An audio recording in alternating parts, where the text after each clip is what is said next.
Welcome to Well Explained. Here I am with the lecture 2 of class 9th biology, the fundamental unit of life, cell. Now in this lecture 2, we are going to discuss about the cell organelles. The first cell organelle that we are going to discuss is endoplasmic reticulum or ER. The endoplasmic reticulum ER is a network of interconnecting membranes which are distributed throughout the cytoplasm. It is a network of transport system. The internal compartment called as the lumen. Lumen is the space inside something. It is a separate part of the cell with a distinct protein and ion composition. The ER's folding generate a surface area much greater than that of a plasma membrane. Means this endoplasmic reticulum is folded. At certain sites, the ER membrane is continuous with the outer nuclear envelope membrane. That means it also acts as a transport between the nuclear material and the cell membrane through cell membrane to the outer surroundings of the cell. Depending upon the presence of absence or of ribosomes on the surface. Depending upon the presence or absence of ribosomes on the surface of the endoplasmic reticulum, the endoplasmic reticulum are divided into two types, rough endoplasmic reticulum and smooth endoplasmic reticulum, that is RER and SER. Rough endoplasmic reticulum is characterized by the presence of ribosomes on its surface, whereas these ribosomes are absent on the surface of the smooth endoplasmic reticulum. Now, what are the functions of endoplasmic reticulum? Students, as we have already studied, there are two types of endoplasmic reticulum, rough endoplasmic reticulum and smooth endoplasmic reticulum. Rough endoplasmic reticulum is the site of protein synthesis, means proteins is synthesized in the rough endoplasmic reticulum, whereas smooth endoplasmic reticulum helps in lipid synthesis, means the synthesis of fats or the lipids.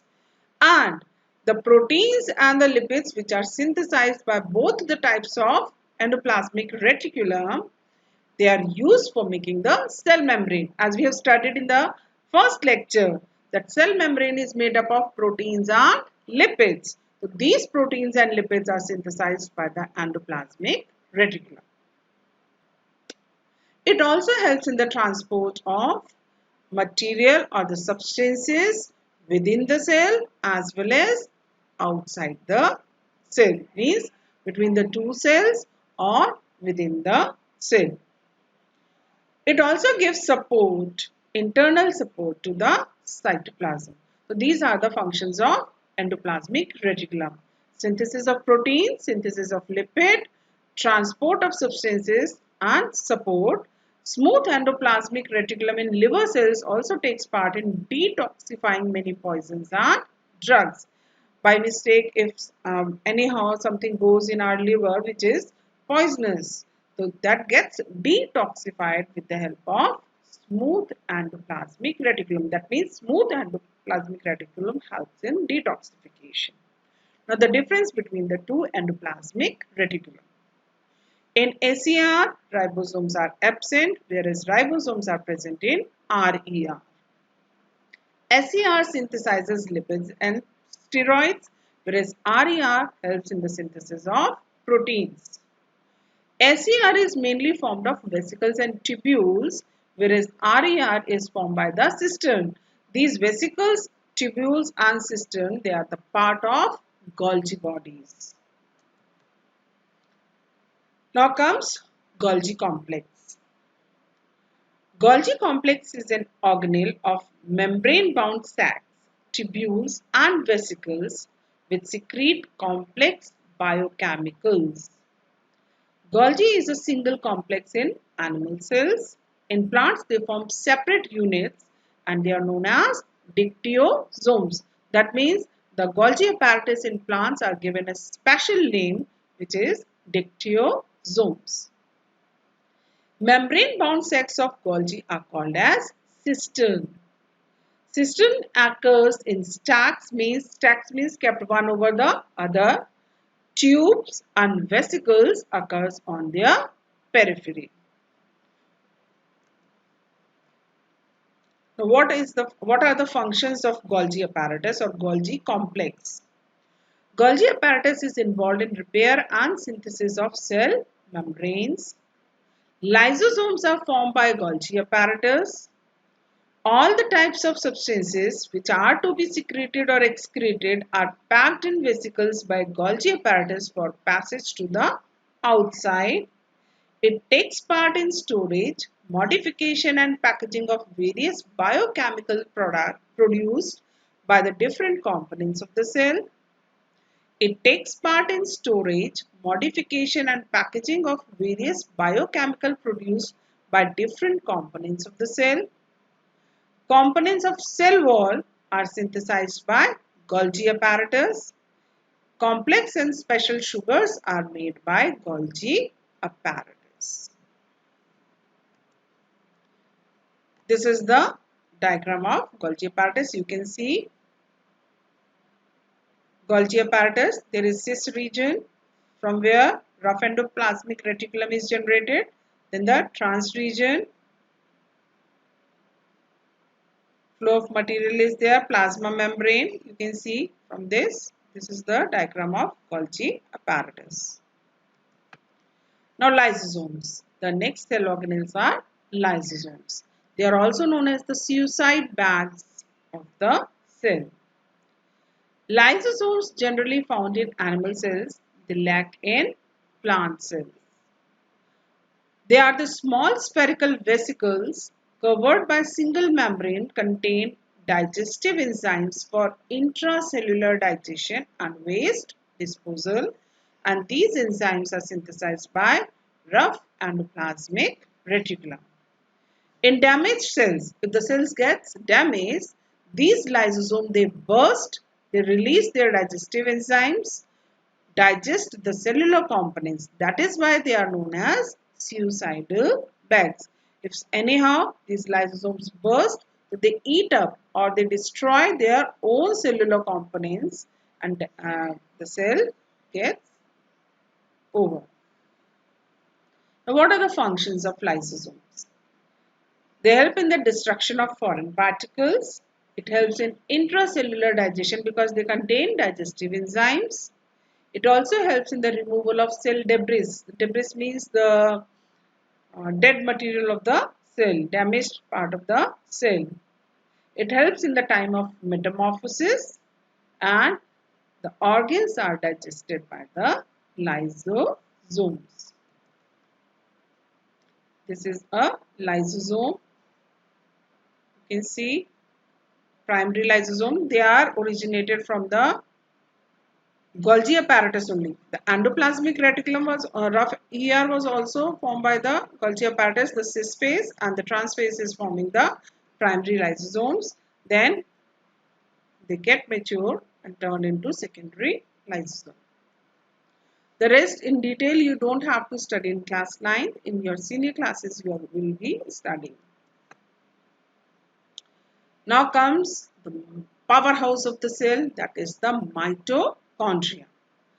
They are the rod-shaped cell organelles of aerobic eukaryotes which take part in the Krebs cycle. Aerobic means those organisms which respires in the presence of oxygen, and Krebs cycle is the step in the formation of energy by respiration. They are commonly called as the powerhouse of the cell because they contain enzymes necessary for the total oxidation of food and for release of high amount of energy in the form of ATP, that is adenosine triphosphate. It is bounded by two membranes. Mitochondria is bounded by two membranes. Outer membrane is smooth and porous, while inner membrane is folded inwards to form cristae. And this fold in the inner membrane, they increase the surface area for the site of respiration. Cristae contains oxysomes, which they are partially embedded in inner membrane. Mitochondria encloses a matrix having DNA, ribosomes and enzymes.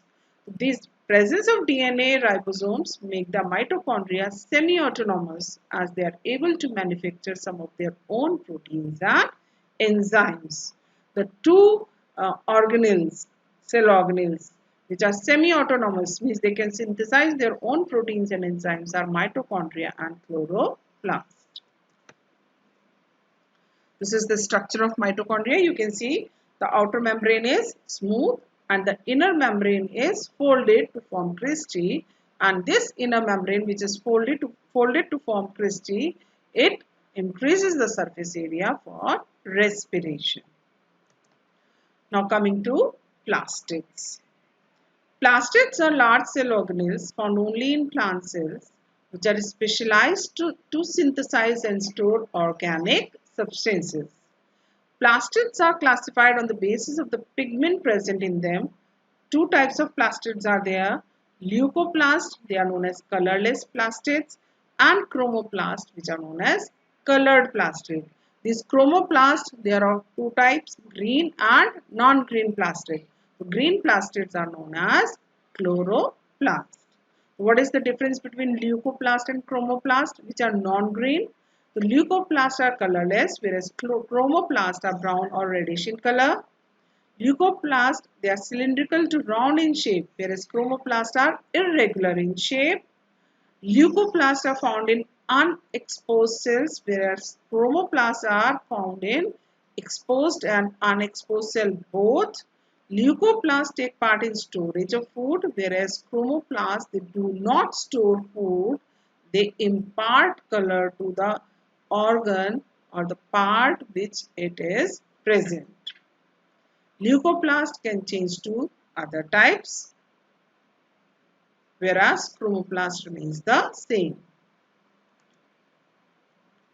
Now coming to the chloroplast, which is also known as the kitchen of the cell. Bounded by two membranes, inside of chloroplast is clearly marked into a colorless matrix called stroma and membranous system called as grana. This you are going to, about stroma and grana, you are going to study if, in your 11th, 12th when you will take biology. But you must know that chloroplast is a two membrane structure organelle, means it is bounded by two membranes. Inside is stroma and a membranous system is there which is known as grana. Each granum consists of stack of membrane bounded flattened sacs called as thylakoids. Thylakoids contain pigments like chlorophyll, carotenoids and phycobilins. You just remember about chlorophyll because in your 9th class you have to know about only chlorophyll. Stroma contains enzymes for dark reaction, DNA, RNA and ribosomes. Because of the presence of DNA, the chloroplasts are also semi-autonomous organelles or body. Now, what are the functions of plastids? Chromoplasts provide color to fruits and flowers and attract the animals to help in pollination and fruit dispersion. Leucoplasts take part in storage of protein, starch and oil. Chloroplasts trap solar energy to manufacture food through photosynthesis. Oxygen is being consumed in combustion and respiration. Oxygen is being consumed in combustion and respiration. Carbon dioxide is being produced in the two processes. In combustion also carbon dioxide is produced and respiration is also carbon dioxide is produced.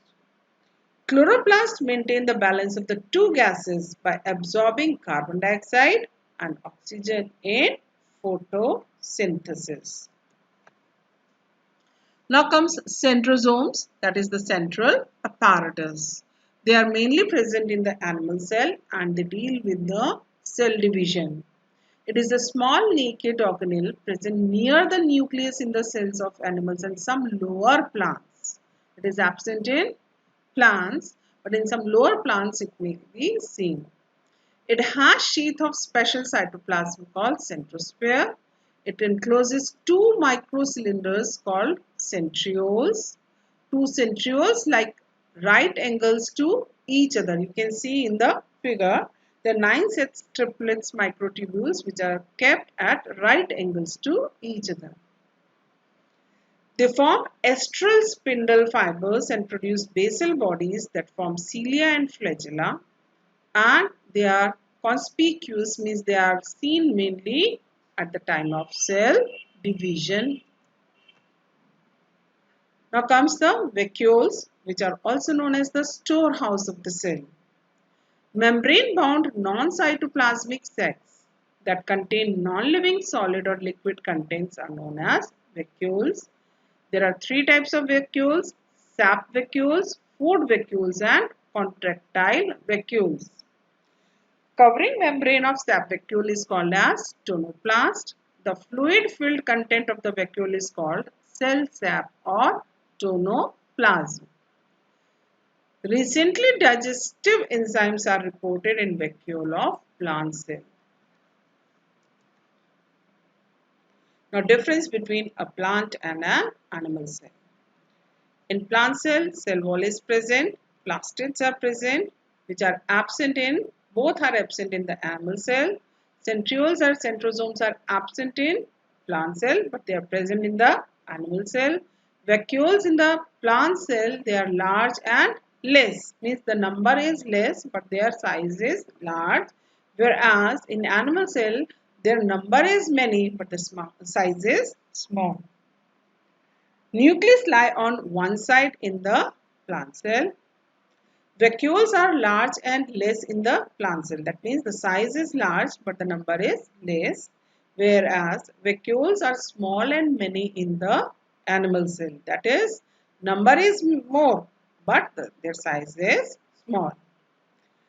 Plant cell is rigid. Why? Because of the presence of cell wall. Whereas animal cell is flexible. In the plant cell, the Golgi bodies, they are known as dictyosomes.